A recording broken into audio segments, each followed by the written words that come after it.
Good morning, folks. Brian Singh here from Brian's Table, and starting off the day in the car because we had an early start today, and we are heading north of Tbilisi to Gudauri. And I'm here with Freedom, the driver that works with Sulcan, and Gudauri is famous for its mountains, but we're going to see some lakes along the way and a monastery. But let's see what transpires over the course of the video and as we head north. As most of you know, I do like going hiking, and I'm very excited to go and see some of the highest mountains here in Georgia. And yeah, you just get me to mountains and I'm always very happy. All right, on the road we go, and let's go on this adventure today. It's kind of neat heading out of town in a different direction because we're getting to see a lot of these apartment buildings and their design, and these are new buildings going in, but it's also where all the car dealerships are. We tend to forget that when we are traveling, it's just also great to see a little bit of a slice of life of what, you know, the residents of where you're visiting, what their day-to-day lives are a bit like, and the things that they're trying to do, which are very similar to the things that you most probably be doing in your own country. And it's just great to see how space is organized, and I'm quite thankful that in going north I get to see something a little different.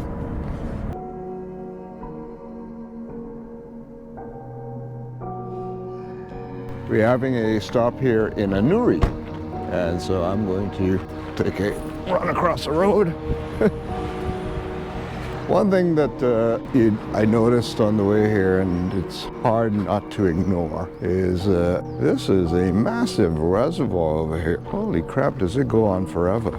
So Georgia, obviously not necessarily not a landlocked country, but it has access to the Black Sea, has to take control of some of its energy supply. So I'm going to assume that they are going to be blocking up some of the rivers here, and they do have some major rivers, and most probably this is going to be a hydroelectric project. We're going to be stopping and checking out this beautiful monastery here, or church. Looks to be the entrance down here. As we're heading up to the mountains, it is quite cool. A little chilly. Yes. Do have the high beams on. As with all of these facilities, monasteries open.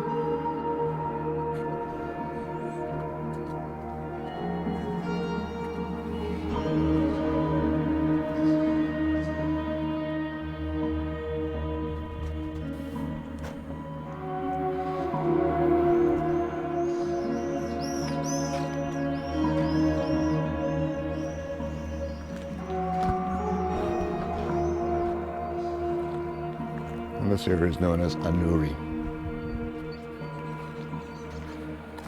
In the description below, I'd include some links as to what this monastery is about.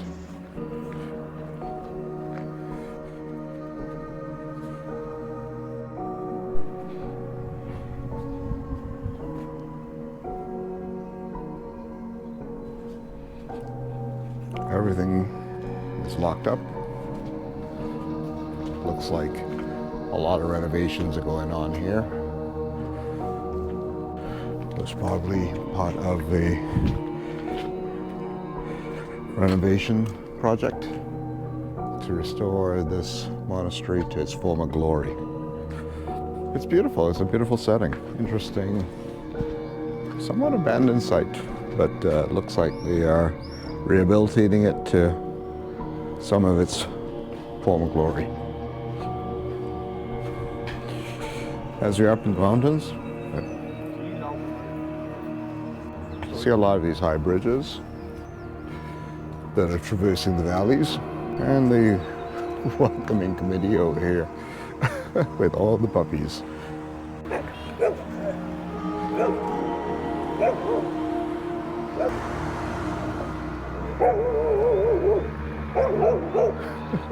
As we head on to Gudauri, we're now at about 35, 40 kilometers away. Started to see snow on the mountains, but this is an area that is developing slowly. I noticed a new hotel going in, and there is a lot of adventure sports cropping up here. One thing that was surprising is how quickly, when you get out of Tbilisi, how much it turns into this wild countryside. As most of you know, I do have a small obsession with construction projects, and I couldn't help but notice that there's a lot of quarrying along this river area. Just a few interesting facts about Georgia. With the breakup of the former Soviet Union, Georgia has depopulated. Just about 1 million people were just straight up on immigrating out of the country, and only now is the population starting to grow again.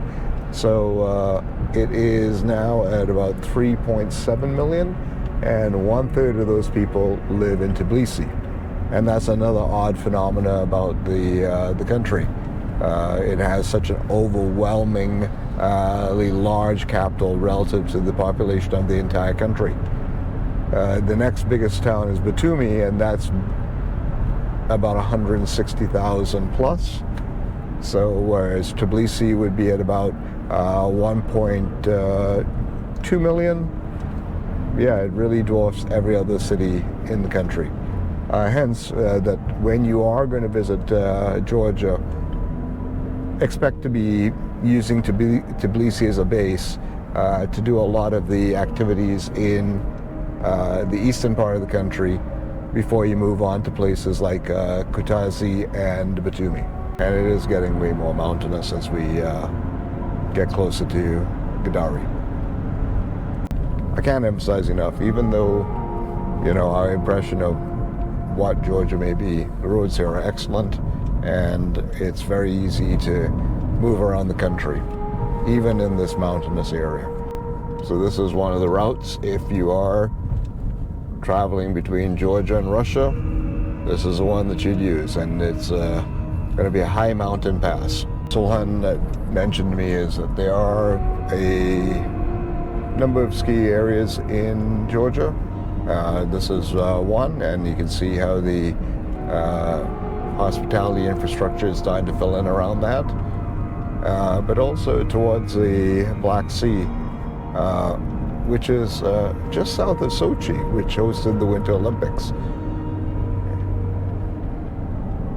It's surprising that, you know, here you are in a Mediterranean climate where you could leave a very active city in a fairly warm environment, and within a couple hours drive, here you are up in you know, ski territory. So for those of you into skiing, you know, and you want to check off an exotic area to go skiing, put Georgia on your list.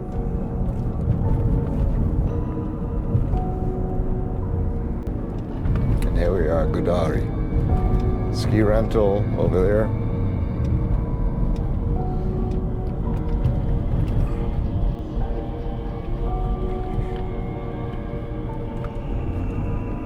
Snowboard across.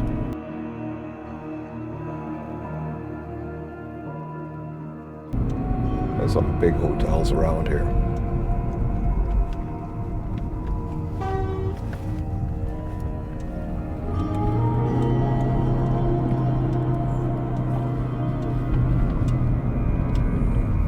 There you go, right up there.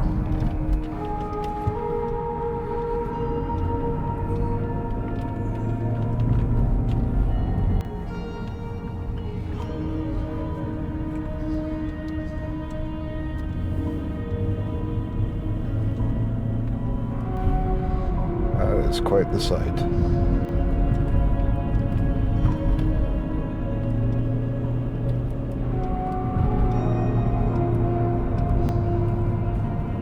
You do not want to be looking down here.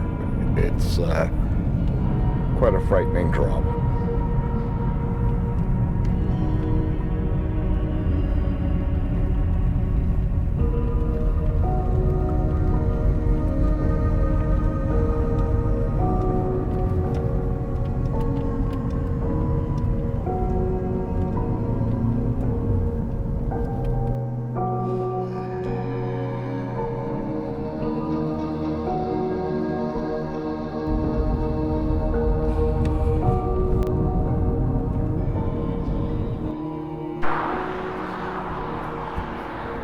It's interesting. Just saw some wild horses here, and I gotta give our guy credit.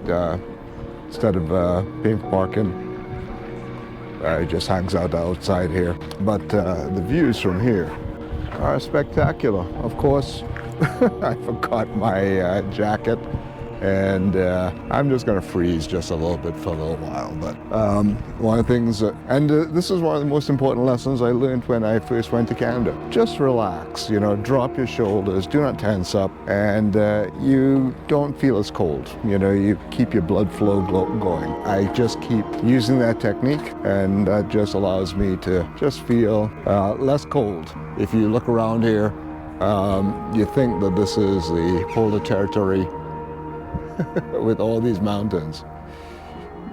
But let's go and check out this panoramic view, and it's just looks like a wonderful piece of art up here. One thing I want to emphasize, there are some steep drops that go down here. I'm sure you could do base jumping here if you wanted to, but I know that they do paragliding for sure.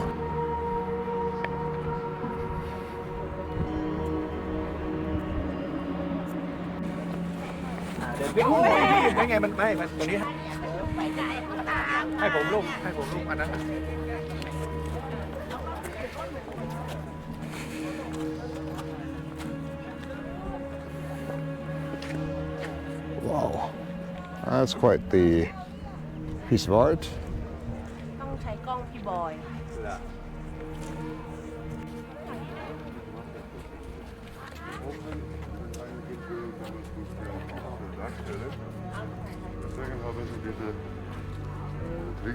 As always, I'm going to fact check myself in the notes below.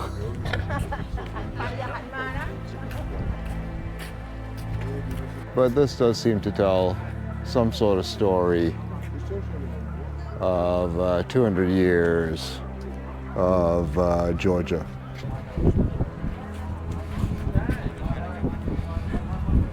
Well, let's check out the views here. Yeah,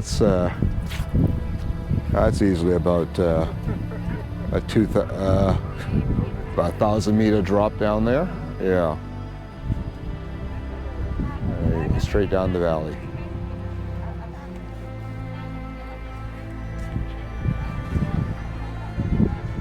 My watch is saying 2,260 meters above sea level. See up here. There are mountains in this area, in Georgia, that are over 5,000 meters. So I don't think it's around this area, but maybe we may get to see some of that.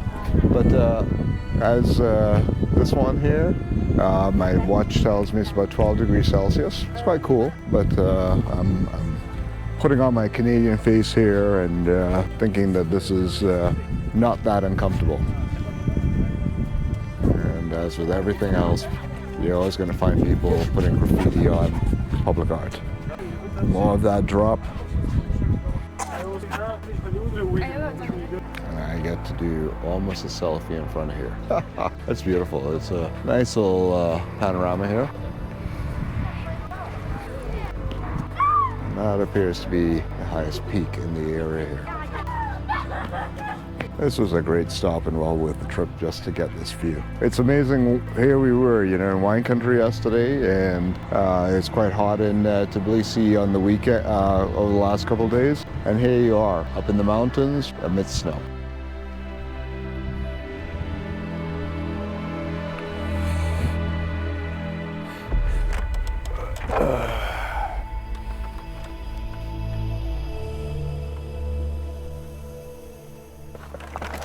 Okay, I'm being an idiot. That's a lot of fun.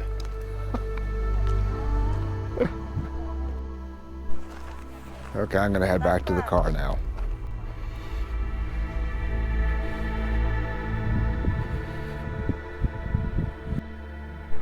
Now, there's something that was unexpected.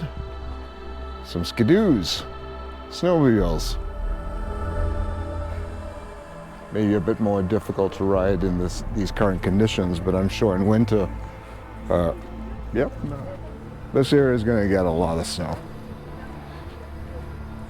It's already near the end of April and there's still a lot of snow in the mountains. Quite amused how easily accessible halal barbecue is up here, even in this remote area of Georgia.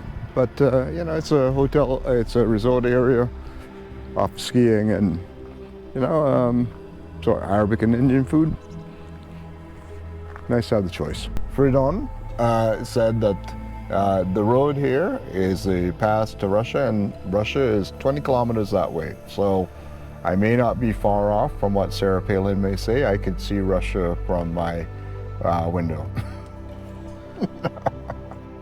The main attraction up here in Gudauri is obviously the panoramic view and being up in the mountains. It's been nice to get out to Tbilisi and just see what you're able to see just a couple hours away, and I'm really quite surprised, and also give you a sense of scale of the country. You don't have to go too far out of Tbilisi to see snow, and you don't have to go far out to Tbilisi to enjoy wine. And back through the tunnel. We must make. This reminds me of, for those of you who have been along the Trans-Canada Highway in the Rocky Mountains between Alberta and BC, you'll see structures like this, as well as on Highway 3, which is south of the Trans-Canada and in British Columbia. All right, so we're on our way back from Gudauri to Tbilisi, and honestly, this part of the drive deserves its own spotlight. This is the Georgian Military Highway. It's not just a scenic road, it's one of the oldest and most important routes through the Caucasus. For centuries, this path connected Georgia to Russia and beyond. And today, it's still the main artery between the two countries. Now, I know military highway sounds like an authoritarian nightmare, but it's literally the name. The Russians paved most of it in the 19th century when they wanted better control over the region. And yeah, there's some baggage with that.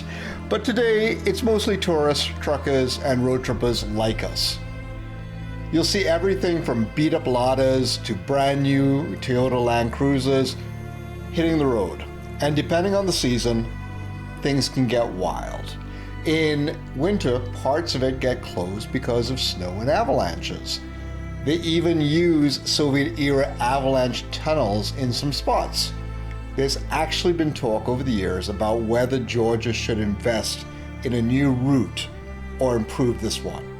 But that's where things get political.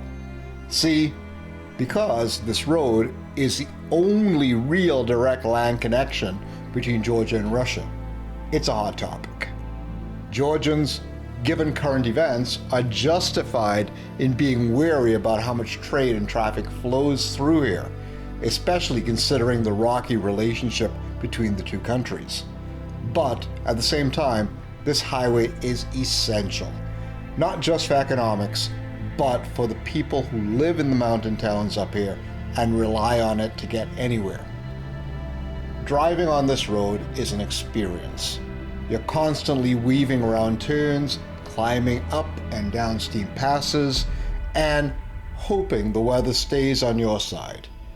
At one point, you're surrounded by snow-covered peaks, and 5 minutes later, you're in a valley with a totally different vibe. And if you pay attention, you will notice something interesting. I spotted license plates from Armenia, Kazakhstan, and even a couple others I didn't recognize. Maybe in Uzbekistan, who knows. It's a reminder of how many different people use this road. There are even signboards showing distances to places like Tehran and Istanbul. You really do feel like you're in the middle of a bigger regional story. Let's get back to a sign I pointed out earlier. The Kevesheti-Kobe Road project is the new 23-kilometer, two-lane highway including 5 tunnels and 6 bridges, being constructed to bypass the current route through Gudauri and over the Zhinvali Pass, and reduce time to 1/4 of what it is now. It would also be able to operate without interruption in winter. It will also shift Georgia's politics, given the nature of trade and relations with these more dominant neighbors. Anyhow, this stretch back towards Tbilisi gave me a whole new appreciation for how much this little country packs into just a few hours of driving. And next up, we're headed somewhere completely different. If you haven't seen the Chronicles of Georgia, you're in for a surprise. So, don't forget to subscribe, and I'll see you in the next one. Taste the world, folks.